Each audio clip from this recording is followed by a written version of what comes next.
Scotland's vaccination passport programme will not be expanded to include new locations, according to First Minister Nicola Sturgeon.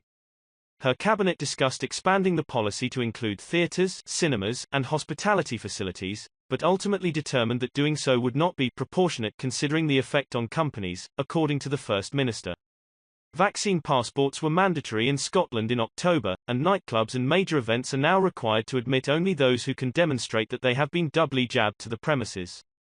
For the next 3 weeks, at the very least, Ms. Sturgeon said, but from Monday, a negative lateral flow test will also be accepted as proof of eligibility for access into the building. She said, "This was a very finely balanced decision. However, I can confirm that at this stage we have decided not to extend the scope of the scheme. We have taken account of the fact that, although our situation is precarious, cases are currently stable and indeed slightly declining, and we have considered the inevitable impact vaccine certification has on the operation of businesses and concluded that, at this stage, extension would not be proportionate. We were also mindful of the need over the coming weeks of getting across the message that it is important to be vaccinated and tested ahead of socializing in any setting, including in homes and shopping centers, for example, not just in those that might be covered by a certification scheme." She confirmed there will be no further changes to remaining COVID-19 regulations, such as mask wearing and home working. She also urged those eligible to get fully vaccinated if they have not already done so, including booster shots.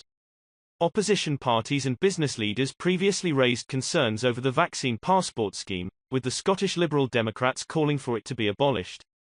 Vaccine passports have been devastating for businesses in areas where they have been implemented, according to a trade association, which claims the system has resulted in trade decreases of more than 20%. According to a recent survey, 95% of enterprises presently implementing the policy have been badly affected, and 87% have seen trade decline by more than 20%, with some reporting drops of up to 60% since the implementation of the COVID passport system. Scottish businesses have welcomed the news from Nicola Sturgeon that vaccine certificates won't be extended. Please leave your comments below on what you think. The Scottish Licensed Trade Association also welcomed the news that customers will be allowed to present a negative test rather than be notified when we post new videos. Thank you.